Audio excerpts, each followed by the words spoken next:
What's going on, guys? So we're back for yet another Godzilla vs. Marvel issue with Godzilla vs. Thor, written by Jason Aaron, who not only brings his Thor into this fight, but he also brings in pre-existing Godzilla lore, and he seamlessly merges the two together, and it's crazy. So with that said, I got a link to the full playlist in the description.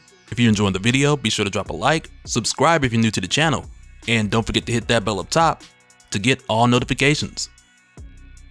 Alright, so this one starts out in Japan, in what's said to be a forgotten forest in a nameless valley, but it becomes very clear rather quickly that this has taken us to the Hand Citadel, because it starts out with the Archpriestess of the Hand giving this speech, where she says in the beginning there were gods, oh so many gods. Then came the beast, to defile all the gods had made, one blessed slaying at a time. Welcome to the Citadel of the Hand. Here we honor the beast by celebrating his greatest gift to man, nothing less than the highest form of human expression. Murder. Murder in all its many exquisite forms. None have celebrated this gift more than the ninja of the hand. Yet our clan remains incomplete, headless. As Archpriestess, I have searched for many years to find our Dark Lord's promised Messiah, the one true fist of the beast. I recently believed I'd found our fist, in the form of the world's most accomplished mass murderer, but in the end Frank Castle proved himself a great disappointment, and I realized how wrong I had been. And really quick, even though this story is very much doing its own thing, at the same time, it's pulling a lot from the 2022 Punisher series, when we learned that the Archpriestess had chosen Frank Castle to be their next fist. And at the time, there's this whole retcon of how she had approached him when he was much younger, only for the young Frank to just say no, more or less. But years later, after Frank had grown up and became the Punisher, she sent a ton of hand agents after him, only for Frank to kill all of them, in what this Archpriestess had claimed at the time to be a test. Though I had my suspicions of it being a blood sacrifice, but you know, that's neither here or there. But when this happened, she was able to win Frank over by bringing back his dead wife, which worked for a while, but eventually Frank betrayed the Archpriestess, tried to leave with his wife, only to find out that his wife would die again if he didn't stay. So I imagine in this story, a very similar version of this went down at some point, at least to some extent, which is why she's now taking a whole new approach. Because in this story, which again is its own thing, the Archpriestess has brought in the world's greatest convicted killers to bring the fist of the beast to life. And at first these guys are like, oh, so you just want us to kill somebody? Only for the priestess to tell them, you misunderstand. None of you pathetic creatures are worthy of being the beast's fist. You are barely but molehills next to his glorious gore-spewing volcano. I do not need you killers to kill. I only need you to die. And that's where the hand ninjas just stand up and slaughter these guys. And with the priestess making her way to this room below where all the blood is spilling through to, it says here, she was a fool not to see it before, the Archpriestess told herself. For years she had sought the greatest killer alive, one whose very footsteps wrought destruction, one whose very breath bestowed a blessed massacre upon the world, a world left trembling at its feet. There is only one such monstrosity that has ever walked the earth, a monster fueled by the restless souls of those lost in war, and now resurrected with the freshly spilled blood of murdered murderers. The Archpriestess intoned through her grin, rise, O fist of the beast, by thy unquenchable rage be reborn. Rise, Godzilla, king of the monsters, king of all killers.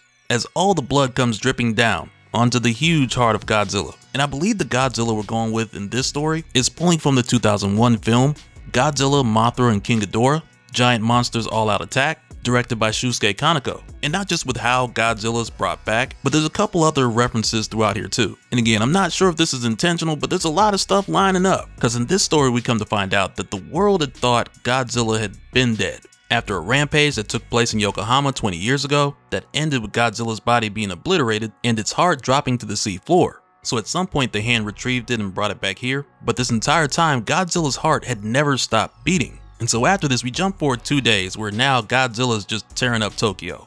And at this point the Archpriestess, she couldn't be happier, because now she believes she's found her true fist, with her thinking Godzilla's the killer that she should have chosen all along. And I'm sure a lot of this is going to rub a lot of the die-hard Godzilla fans the wrong way, because there's a lot of familiar things from multiple stories getting mixed together here.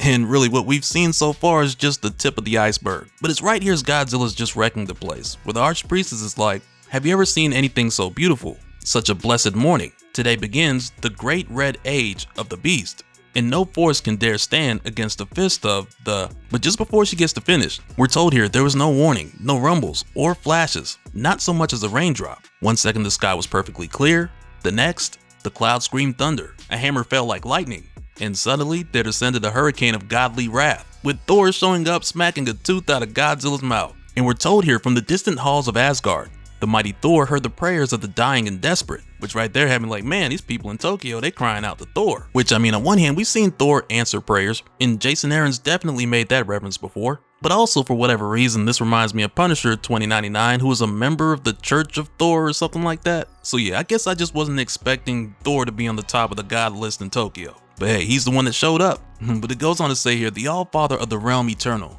knew a dragon when he saw one, a dragon with eyes as lifeless and cold as its breath was searing hot. The god of thunder did not waste his time trying to reason with such a creature. After all, Thor was not the god of reason. So to set the stage a bit more, that in itself just lets us know that in the here and now in this setting, Godzilla is all rage and no reason. Which makes sense for what's going on here, because in most cases Godzilla would show more intelligence or move around with some sort of intention. And sure, whenever Godzilla moves around, there's gonna be casualties. But in this case, just to be clear, there's no logic on Godzilla's end, just mindless destruction. And so in order to get Godzilla away from the civilians, Thor summons the storms of Midgard to lift Godzilla into the skies above Tokyo. And I gotta tell you, in my opinion, this makes things a bit scarier. Cause there's a moment here where Thor's like, this mindless lizard fancies itself a god, then let it walk where only the gods dare tread. Come Godzilla, try thy luck in the heavens. So as a result, we got a full-size Godzilla, just floating above Tokyo. And I mean, we got Thor throwing Mjolnir at Godzilla multiple times, with lightning striking him, only for Godzilla to let off that atomic breath from the clouds, to where from this height, that beam is going across continents. And I love that Jason Aaron even acknowledges some of this here, to an extent, with it saying a blizzard of ash and godblood howled. From the summit of Mount Fuji to the Arctic shores, roars and thunders shook the land across 4 continents as the battle raged for hours. So yeah, as you would imagine, this fight's being noticed from quite far away. But also while this is happening, one of the hand ninjas asks the archpriestess, what can they do? And she basically tells him to pray to the beast, that a god dies today. And after this, we're told here, unstoppable Asgardian versus unkillable monster, which in mortal force would prevail. And either way, how long could the earth endure such a clash? And at this point now, Godzilla has multiple entry and exit wounds from Mjolnir, just lighting him up from all sorts of angles, only for Godzilla to keep fighting. And so again, the archpriestess, she's loving every moment of this. And she says here, yes, Godzilla is even stronger than before, stronger than when it slew Mothra and King Ghidorah, the last of the Guardian monsters. Which right there with her referring to the Guardian monsters, I kind of feel like that's yet another GMK reference, where on one end you might have a prophet bringing forth the Guardian monsters, and on the other you have the archpriestess, who's now chosen Godzilla. But she goes on to say here, truly the power of the beast gushes through its veins. And after that, she tells the other hand ninjas to keep praying. But also with Thor noticing that Godzilla isn't stopping anytime soon. Next, he opens a portal to Jotunheim, and he freezes Godzilla, which from here has us jumping forward weeks later, where we find Godzilla's frozen body under heavy security. And at this time, a lot of people are going back and forth on what should be done with Godzilla, because you have the scientific community saying the creature should be studied, protesters calling for immediate execution, and even Thor's offered to just throw Godzilla into the sun. But then it's around this time when the archpriestess shows up, with a handful of hand ninjas, no pun intended, who take out the security. But then it's here she starts to pray to Godzilla, where she starts to say things like how it was blasphemy what Thor did, and how dare he stand in the way of the rightful avatar of this world's true master. But throughout this, she goes on to say that she'd done some research on Thor, because he already has a track record of defeating many powerful foes over the course of eons, like Mangog, Tornos, Thanos, and many others. But among all the enemies that Thor had faced, there was one who struck the heart of the Thunderer like no other, a slayer of deities, whose killing spree stretched for millennia, who wielded a powerful weapon long thought shattered and lost. And she says here, my ninjas have just returned from the vaults of the Collector, where the rarest cosmic antiquities are hidden away. There, they retrieved the last known sliver of all black, the Necro Sword, the Blade of Gore, the God Butcher, which is crazy. And I ain't gonna front, if I was one of these hand ninjas, I'd have been like, man, you sure you want to take this back to that old lady? Because this combination is insane. And it's not long before Thor comes face to face with the results, because not too long after, when he calls for Sif, she doesn't answer. And when he finds her, she's barely holding on for life, with her final words being, Thor, he came without warning, could not be stopped. All Father, avenge us. Which now has Thor like, who could possibly do this to the gods of Asgard? Because now every last one of them are dead. And now this moment is followed by that signature Godzilla roar, with it going on to say, the roar rang out through the ether, a cry that chilled the blood of the almighty Thor, the roar of the beast who had torched and trampled the greatest realm of the gods, the king of the monsters, imbued with the power of gore. Behold, Godzilla the God Butcher. Their battle carved its way through the nether space between realms, tearing through branches of the world tree like a comet of Uru in black fire. The gods of Asgard were dead, but Thor had no time to mourn, no time even for thunder. 'Twas a day meant for only lightning. What went on inside the mind of the monster Godzilla? Its black eyes gave no indication of any thought beyond animal rage. But as the creature's necro breath began to obliterate entire worlds, to burn the very heavens themselves, Thor could swear he saw the monster smile. And from many leagues away, the archpriestess of the hand smiled with him. God bless the beast, she thought. God bless Godzilla, bringer of Ragnarok, the end of all gods. But right here, Thor's just like, not all of them, because he says, though Asgard be no more, one Asgardian yet lives, and when the thunder god calls for vengeance, every storm in existence must answer. And it's right here where Thor creates a superstorm, a cosmic hurricane the size of a galaxy, which is just insanely wild. And I always love seeing either Thor or Storm control cosmic weather, but what we're seeing here is insane, because this is Thor weaponizing a galaxy storm, with it saying here a cosmic hurricane the size of a galaxy. The Allstorm, a gale that threatened to tear even Thor to pieces, yet Godzilla stood still. And as Thor goes for the next attack, Godzilla just chomps down on him, only for Thor to smash his way out through Godzilla's teeth, got them all just flying everywhere, while telling Godzilla this will be the end of you on the dead homies. So now Thor knows that he's got to give it everything he's got, because this leads to him saying here, even if it means the end of Thor, Mjolnir, the full power of the superstorm, we must focus its entirety through us for one last flight. Thank you, Mjolnir, for the wonders you have shown me, my friend. Godzilla, see you in hell.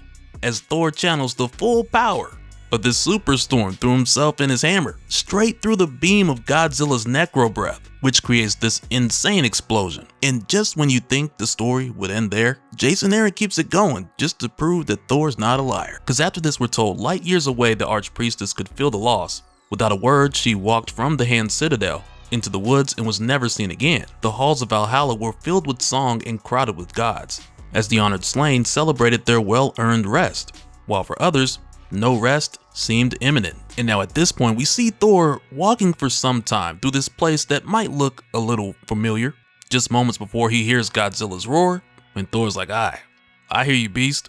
'Tis this then, for eternity, so be it. And this is where we see Godzilla and Thor are actually in hell, and the fight continues between them until the end of time.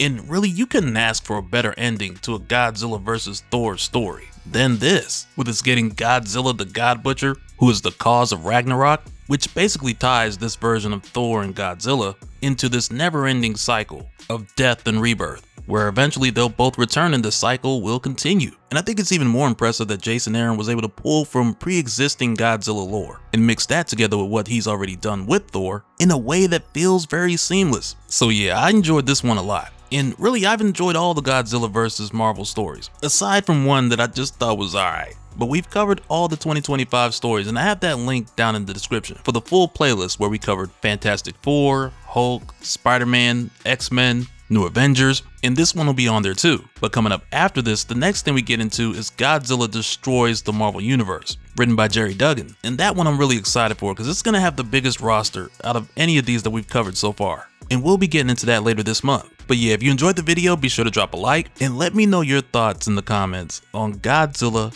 the God Butcher. Because just when you thought Jason Aaron was through passing around the Necro Sword, from Loki to Galactus to Ego the Living Planet and even Thor, or taking us through these epic fights to the end of time with Phoenix Wolverine. And when this came around, Jason Aaron was like, you know what? I'm gonna give the Necro Sword to Godzilla. And I'm glad he did, because you gotta have fun with it. Come on. But let me know your thoughts in the comments. And so now real quick, I want to give a special shout out to all the patrons. Thank you guys for all of your support. And for anyone who's new here who wants more information on how to support the channel, I got a link below where you can go to patreon.com/dopespill. But that'll do it for this one, guys. Let me know your thoughts down in the comments below, and we'll do it again on the next one. Alright, later.